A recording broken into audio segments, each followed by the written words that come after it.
Hello and welcome to the Indie Author Podcast. Today, my guest is Michael Bradley. Hey, Michael, how are you doing? Hi, Matty. How are you? I'm doing great. Thank you. To give our listeners and viewers a little bit of background on you, Michael Bradley is a Delaware-based mystery and suspense author. He started life as a radio DJ, spending 8 years on the air before realizing that he needed to get a real job. His broadcasting experience came in handy for his award-winning third book, Dead Air. His latest novel, None Without Sin, has been called an intriguing, fast-paced mystery and his best novel yet. And I invited Michael on the podcast to talk about ways to collaborate with your fellow writers. And I know that Michael is the guy to talk with about this because, Michael, you are one of the most generous authors I know in terms of offering your support and your collaboration to your fellow writers. So kudos to you. Oh, thank you. Thank you. So I wanted to start out the conversation asking you, what was an experience you had, maybe as an up-and-coming author, maybe early on in your career, where collaborating with your fellow writers, your fellow authors, proved to be good for you and for the person you are collaborating with? Well, I think for me, particularly with new and young authors, they sometimes forget that this isn't about them against the world. They get their first book published or their first book is available and they're like, oh my gosh, I gotta sell more books than everybody else. And the truth of the matter is that this is not about me versus every other writer in the world. This whole process is about the community of writers. So for me, my first big experience in that was several years ago. And it wasn't so much a collaboration with one individual writer as much as it was my first exposure to the broader community. I had gone to a writers conference up in New York City, and I was shocked and surprised at how many of these New York Times best-selling authors and award-winning authors were willing to sit down and just talk to me like I was one of their peers. I mean, I had one book out, it just come out, and I was just shocked at how they were willing to just sit down and chat about, my process, chat about marketing, chat about whatever. These are people that I idolize. These are people like Lee Child and Heather Graham and these big names in the mystery and suspense and thriller genres. And they're just like, yeah, come on over and sit down. Let's talk.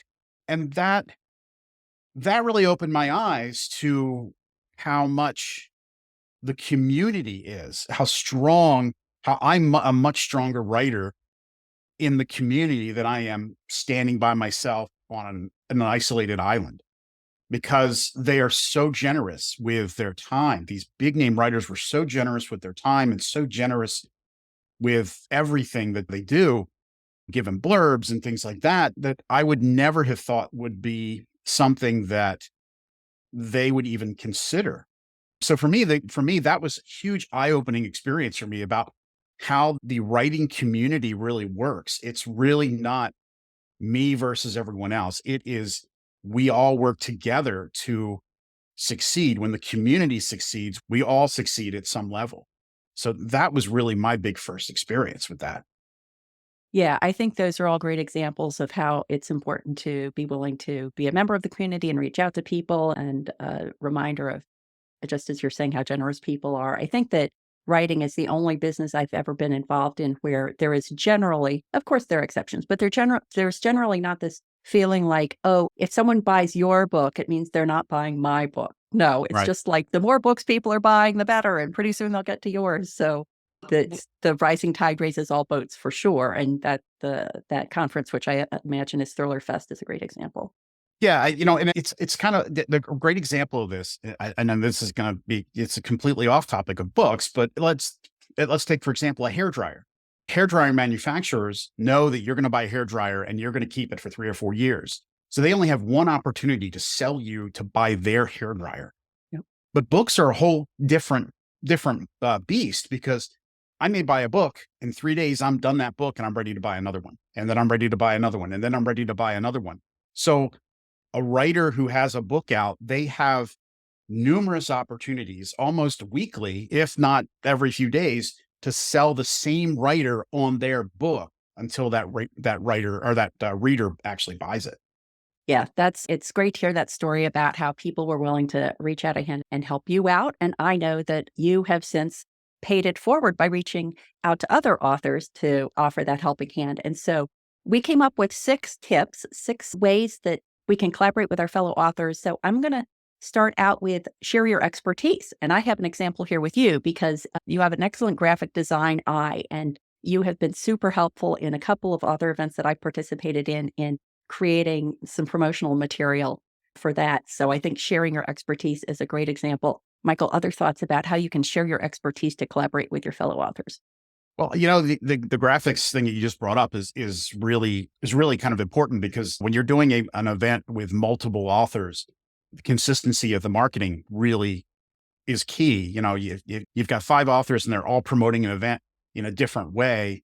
You have a harder time getting readers to remember it. I mean, in marketing, they say that it takes a certain number of views before it catches somebody's attention. So for me, anytime that I'm doing an event with multiple authors, I'll create my designs and then I'll share them, simply because the more consistent we are across the board, the better potential we have of drawing in more readers.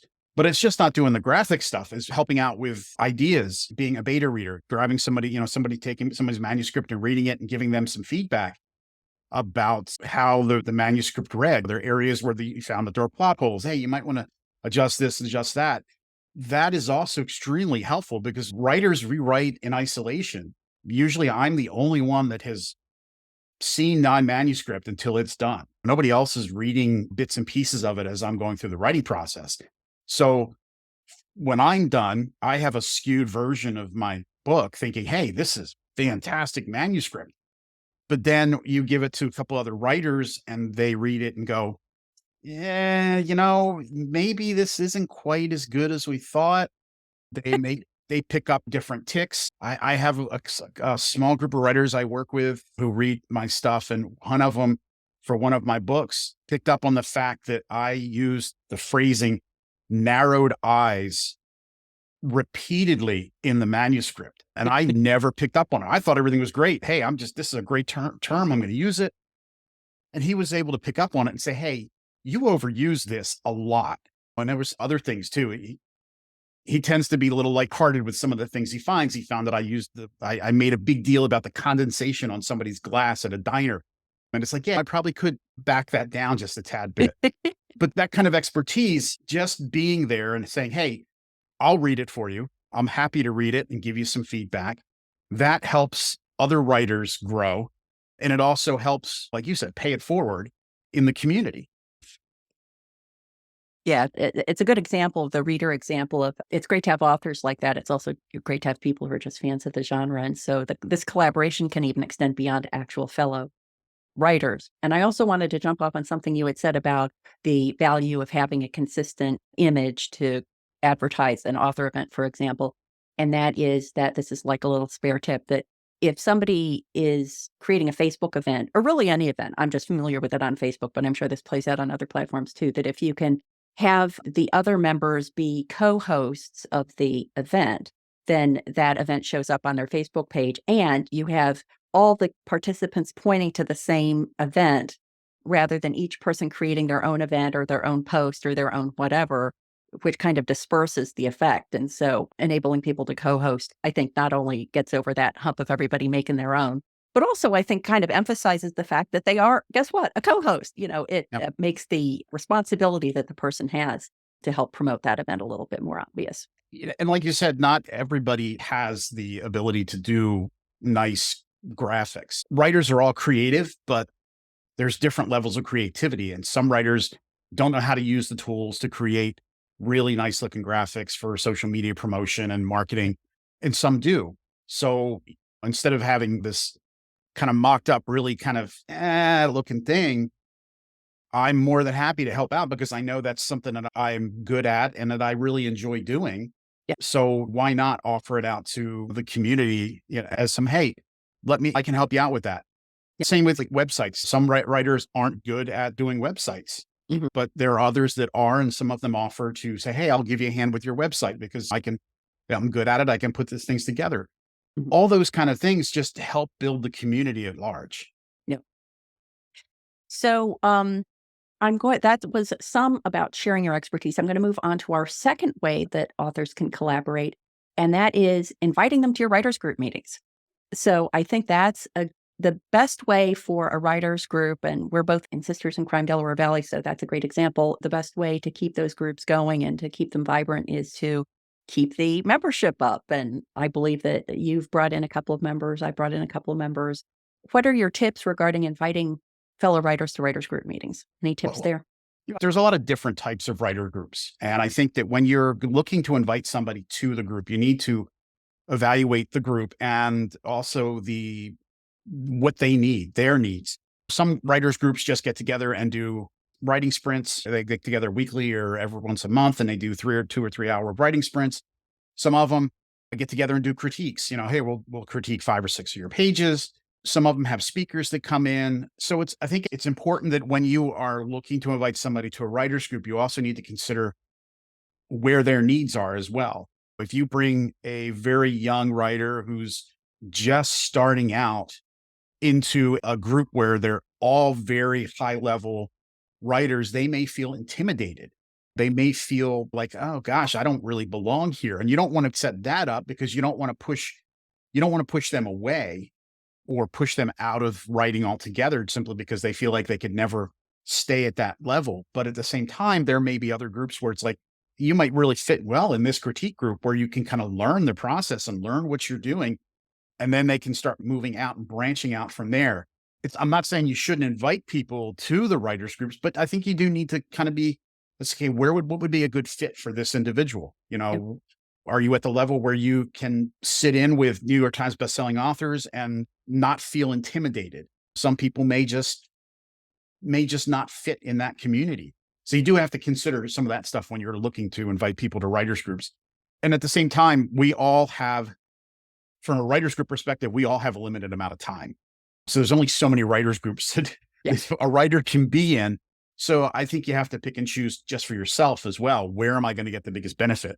I've been in different writers groups over the years, and I've been in groups and then I've left those groups because they eventually weren't meeting my needs as a writer. And I've joined other groups because those groups are helping me to grow. And that's the biggest thing about writers groups. What groups will help me grow or help the person you're inviting grow as a writer? Yeah, for sure. Just a quick break from the interview. Are you getting value from the podcast? Please consider supporting it and all the work I do at the Indie Author by becoming a patron. To pledge a monthly contribution, go to patreon.com/the Indie Author, or to make an occasional contribution, perhaps to indicate the value that a specific episode or resource provided to you on your creative voyage, scroll to the bottom of any page at theindieauthor.com and click Buy Me a Coffee. And now, back to the interview.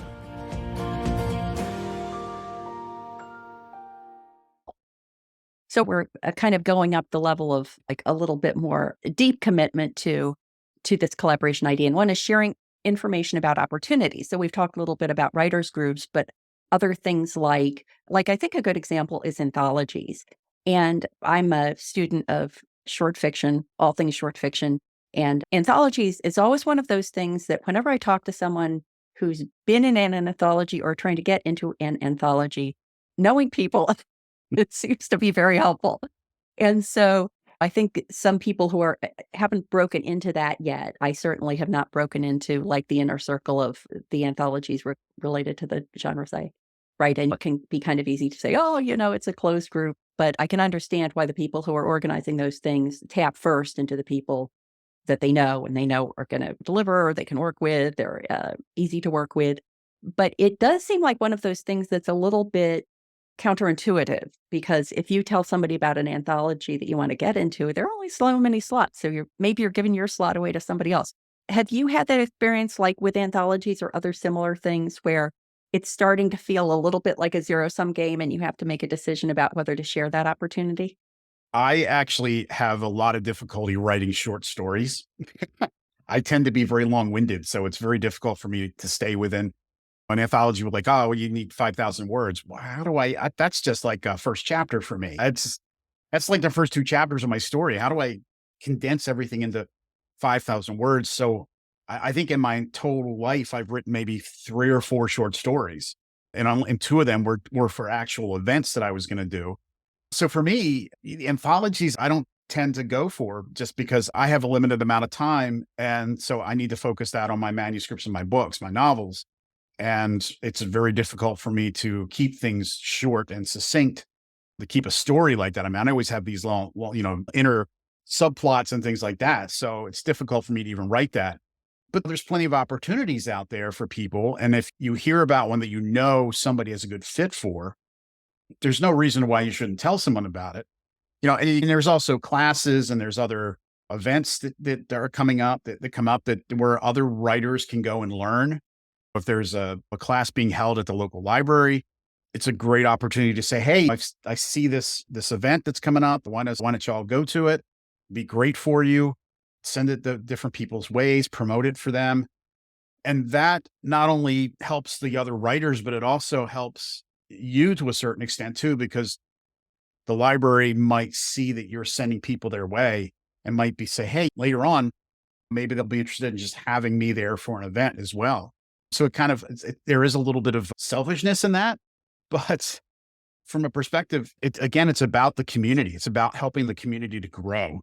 So when you're looking at events and anthologies and things like that, you want to look at how you can grow the community around you of writers and make those writers better, give them opportunities as well. Because again, hopefully they'll pay it forward to you later on down the road. Yeah, I think with all of these collaboration things, it's important that people are playing the long game. And Mhm. if your thought is that I want to get into this one anthology and I'm going to do everything I can, including letting as few people as possible know about it to improve my chances, then that's one strategy. But if your strategy is more, I would love to get into anthologies in general over the long haul, not just one, but many. And the way I'm going to do that is I'm going to build relationships within the community of people who are writing and editing short fiction. The second one is much more appealing to me. It's both nicer and I think a better business strategy for people. Yes. Yeah. I mean, ultimately at the end of the day, let's face it, this really is all about selling books. Right? It's about selling what you have available. But it, again, it's not a me versus everyone else. It is a community effort. So the more that you keep the community in mind, the better chance that you're going to get more exposure, that you're going to get more book sales, and that because you're going to be having these extra people who are providing you with some level of exposure to their readers that you might not be able to reach on your own. Yeah. Yeah. So I think we've covered the share information about opportunities. This is kind of the next topic is sort of a specialized version of that, which you and I are working on now. Organize a group sales table at a book fair. Yes. So, Michael, you're doing this very actively right now. So maybe just share like what prompted you to undertake that. What is that experience playing out for? So, there's book festivals all over the place. A lot of big communities have these book festivals. And we're doing one. You're going to be involved as well as some of the members of the Sisters in Crime in New Jersey at one coming up in October. And so I did my very first book festival in 2016. And it was out in Tucson at the Tucson Festival of Books. And I Mhm. was by myself. I had one book. And not only did I find that the event was a great event, but standing there by yourself at a book table with one Yeah. book is not only boring for somebody like me, a little bit of attention is a deficit issues. I'm like, I need stimulation. And what I think happens is that, especially book festivals, is one, if you're all by yourself, you tend to get a little bored. Two, when you only have a limited number of products to offer, people will glance and then walk by. And what I've found time is if you're at a book festival and you have multiple authors at the same table, there's actually a bigger chance that people are going to come and stop at the table because there's more. They may walk by and see your book cover first and go, it's not for me, but then see the next author's book cover and they're like, that interests me. They'll stop at the table. Now you have a chance to try to sell them on the book that they may have bypassed. And I think when you have multiple authors at a table or at a booth in a book festival, not only does it add to the camaraderie, keeps the event lively, but it also helps to draw more readers in. Again, it goes back to, Matty, you have readers that I don't. I have readers that you don't. And if a reader comes in to look at my book, that's a bigger chance that they're going to look at yours, and vice versa. They come in and look at yours, there's a bigger chance they might give mine a second look. So that really helps to draw an audience into a book festival. It helps to keep you from getting bored. You have somebody to talk to. I really think it adds to the entire book festival feel and sense by drawing people into that booth. Yeah. And it's also being the only person at a table is not only could be boring, but it's stressful too. It's Yes. just kind of Yep. depressing. And my approach is definitely any author event I do better be fun for me, whether or not I sell any books. And so this book fair that you're organizing in Collingswood, I know I'm going to have a great time that day, even if I don't sell any books, because it's going to be a very fun group of people at that table. And hey, if I'm sitting around for the day chatting with 3 or 4 other authors, that's a good day, regardless of if I make any money or not. Yeah. And Yeah. I like to think back. I think back fondly, and this was years ago, so you can tell what an impact this made on me. But back when Chester County Book and Music Company was still in Westchester, Pennsylvania, they had a book fair, and I was there. And on one side was Jane Kelly, and on the other was Kelly Simmons. So we were all kind of in the mystery suspense sort of genre, but quite different books. And so it was really fun because we got it down to a shtick, because a reader would come along and we would say, "Oh, what kind of books do you like?" And they would say whatever it was. And we'd be like, "Oh, you know whose book you need to read? You need to read Jane's. You're going to love it." We were like curating our own collection for them. And I think we all sold more books as a result of doing that than if each of us had been trying to just sell our own books at the expense of the other authors and at the expense of the reader's experience. And just like, here's my message to anybody who's listening to this: don't poach authors from other people at a book fair, because not only is it rude, but there are people, and the same holds true. I'm just going to rant for a moment here. The same holds true of like being on panels when somebody like gets the microphone and they're not going to give it to anybody else. You know what? You might get more sales or you might get more attention by doing that. But I have a blacklisted list of people that I'm never going to collaborate with or invite to an author event or willingly be on a panel with, because they behaved in that non-collaborative way. You know, this is very much the exception to the rule of the generosity and supportiveness of authors, but it's playing the short game versus playing the long game. You may sell an extra book, but you know what? Pretty soon you're never going to get Right. invitations to any author. So whether you're looking at it from the like, am I being a good person or am I making a good business decision point of view, I think the answer is the same. Collaboration is going to be better in either of those cases. Well, I remember doing a book festival in Baltimore, Maryland several years ago. And I had one other author with me at the table. And across from us was another author who was by himself. He had this little table and he had a couple books on there. And we had twice as much traffic as he did the entire day, simply because I think we were there, we were together, we had more books to sell, different options as far as books are concerned as well. And he was by himself, and you could tell that he was getting bored. He was on his phone, things like that. So there's definitely something to be said of looking like you're having a good time at Yeah. a Yeah. festival, not looking like, oh, I'm here. So Yeah. That is a great tip. And I just came from the Creatures, Crimes, and Creativity conference, and each evening they had an author signing. And it was very nicely done because it was in the lobby of the hotel, and it was like a circular set of tables. And authors were not just sitting at their own table, but they would, sit at their own table and chat with people for a while, and then they would get up and wander around. I sold more books at that than any other writers or readers conference I've been to in a while. And it was very instructive. This isn't really about collaboration. This is more just a book fair tip, playing off what you were saying, is get up periodically and walk around and pay attention to the tables that attract you as a reader and don't attract you as a reader, because definitely a table full of books with authors who are not on their phone is an attractive and encouraging that interaction. and I understand that there's a need to be on your phone sometimes because you want to promote yourself on social media. Hey, well, I'm Mhm. here, stop by and say hello. So you're going to be sending posts out occasionally, but don't spend the whole day just looking at your phone. And I think that's where having extra people at the table with you helps eliminate that, because we all know that when we start getting bored, A lot of us reach for their phone and start scrolling through social media, checking emails and things like that. And the longer you're sitting there with nothing else to do and no one to talk to, the more you're going to go for that phone. So there's definitely, for me, I much prefer to have a couple other authors there with me at book festivals just to keep me from going out of my mind with boredom. Yeah. Yeah, and that actually makes me think of another tip, a collaboration Yeah. tip, is to ask for and offer to take photos at author events. So when I was at the Writer's Digest conference, I had done a workshop with Michael Laurent, and so Michael and I were both there, and so we agreed to take pictures of each other. When we were doing solo events, I got pictures of Michael, he got pictures of me, and we shared them because sometimes you leave at the end of a conference, you're like, "Oh, I don't have any, Yeah. like, media evidence that I was at that conference."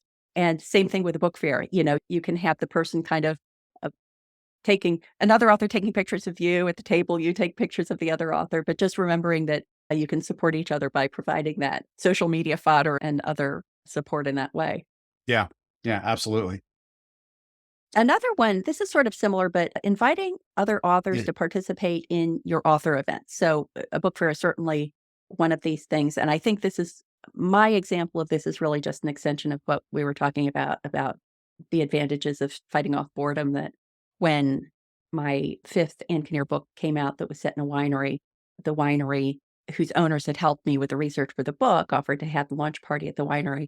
And so I said, okay, but can I invite another author who has like an alcohol themed book along, which was Jane Gorman. Jane Gorman has the Mysteries with a Twist. For a minute there, I thought you were going to say he was also an alcoholic, but No, can I invite an but author who's an I was searching alcoholic? for a theme there.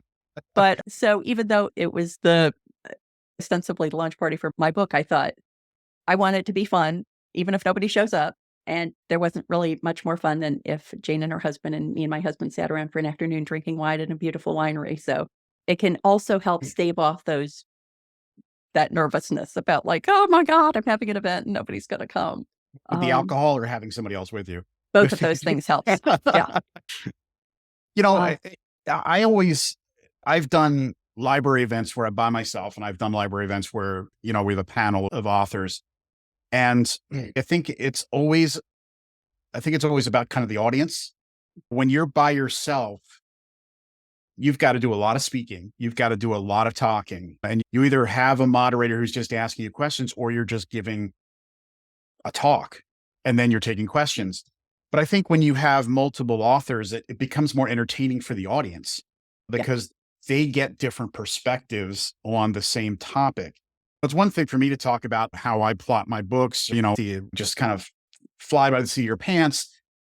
But when you have three or four authors that are all talking about their different perspectives on writing, on research, on anything else, really characterization, it becomes more entertaining for the audience because now you've got contrasting viewpoints and you can kind of start to see a difference between, okay, well, this author does this and this is how their books come out. This author does that and this is how theirs come out. You can it becomes a little bit more entertaining, not only from the different perspectives, but also especially if the authors know each other well, the camaraderie that goes on between them, the jokes that may bounce back and forth at the table as each of them are talking, the responses that they may give back and forth. Those things add to the entertainment value for the audience. And it also brings a bigger audience to the library as well, because when I'm by myself, I'm really promoting to my readers and my readers only. But if there's four authors there, you're now promoting the event to four different sets of readers. And again, I think I mentioned this earlier. It goes back to you have a group of readers that I don't. So if you're promoting the same event, you're on the same panel as I am, your readers are going to come and might get introduced to my books, Yeah. and vice versa. And that broadens the reach and the exposure that I'm going to get and that you're going to get and that anybody else that's on the panel is going to get as part of that event. Yeah, I think that cross promotion is something that's kind of underlying a lot of what we're saying, but we haven't really talked about it explicitly. And that opens up whole other category of ways you can do that, like newsletter swaps and things like that. But yeah, that idea of like something I do, this is a little bit different, but if there's, so I get the BookBub feature deal email. And if there's a book in there that's for sale that I've read and enjoyed, then I'll post on my Matty Dalrymple Facebook page, hey, look, this book, Michael's Dead Air, is on sale on BookBub, and I really liked it, and here it is.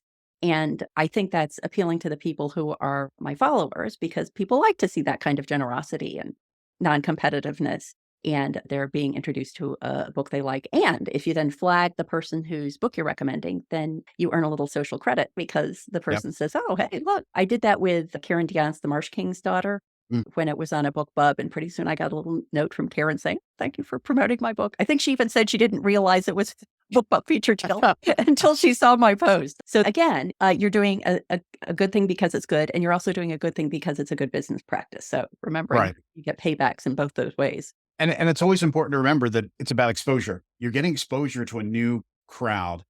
And it goes back to even like you're sharing social media posts where people read your books or blurbs. People read your book and they really like your book, and they see that you've blurbed my book. They might go, hey, maybe I should check out his book because I like Matty's. Yeah. Let me check out Michael's. And then that you continue to hand that down. I blurb a book, or I post a review about a book, and somebody will be like, hey, I've read Michael's book. Let me check out this person's book as well. It's a constant chain that just Yes. rolls from writer to writer to writer. Yeah, I think that the generous sharing of social media posts is definitely, like, that's probably one of the easiest ways that you can support and collaborate with your fellow authors. And something that I've also done is I was listening to, I think it was a podcast that Jeff Elkins, the dialogue doctor, was on. And the question was about like his early development as an author. And he referenced Mark Lefebvre, who I know. And so I sent Mark a note saying, I don't know if you heard this podcast, but Jeff Elkins said this really nice thing about you at minute 7.5. And what better way to cement my relationship with Mark by making sure that he was aware of a nice thing that another person had said about him. So just spreading that good feeling, again, both good karma and good business. Yeah, you have to watch though. I will say with social media, you have to watch because it's a trap. You can very quickly descend into hours and hours of just looking at posts and sharing a bunch of posts and not writing. Yes. It's unfortunate that social media has become such a integral part of the writing business because it can be very helpful, but it can also be very detrimental to the writer as well, particularly if you start going down rabbit holes. And next thing you know, you find yourself scrolling through 17 weeks worth of posts just to find this one thing you want to share from 16 weeks ago. Yes. So there it is. It's a great thing to do to help the community, but you do have to be cautious with it because you don't want to get yourself into a situation where I haven't written in 2 weeks, but I've shared 15,000 posts. Yeah. So Well, and I think that maybe just to put a plug in for selfishness, you probably also don't want to have a social media feed that is all shared posts. Like, the whole point of social media is for people to be able to get to know you personally a little bit. And I don't think this is, maybe I'm cautioning against something that would never happen. But if all you're doing is sharing of other people, that's being a great member of the community, but it's not doing a lot for you, for your own right. business. So balancing that, sharing out, but also among all these tips, not undervaluing what you yourself are bringing to the game, and making sure you're getting both the karmic and the business benefits that you're looking for from these collaborations. Right. Yeah. Yeah. There is a point where with all these collaboration ideas, you do have to evaluate which ones are giving you the biggest bang for your buck. There is always the possibility, like we go back to number one, sharing your expertise with graphic elements and things like that. If I'm getting to the point where I'm doing too much of that and it's impacting my writing, then I need to back off a little bit because that sort of thing is not, if it's impacting the writing, you do have to kind of go, all right, maybe I need to come back a little bit and kind of do something a little different. So these are great tips, but you do have to consider the impact of each of them on yourself as well as the community, particularly like if you're bringing If you're bringing people that are disruptive into writers groups, then you're going to start getting shunned by the other members of the writers groups. So you do have to be careful and ensure that what you're doing not only benefits the community, but also benefits you. Yeah, I think holding up any kind of collaboration to whatever your goals are. And one of those goals might be paying it forward into the author community. That's fine. But, being explicit about holding up the collaboration opportunities to those goals and making sure there's a good match is important. Yeah. So fun. Well, Michael, thank you so much. Thank you for all the tips. Thank you for the nice conversation. And please let everyone know where they can go to find out more about you and everything you do online. So I got my web at mbradleyonline.com, and that has links to all my social media. So you can find me on Facebook, you can find me on Instagram, as well as now I'm on Threads. So you can find me at most of those locations at MJ Bradley 88, but there's links to those on my website as well. Perfect. Thank you so much.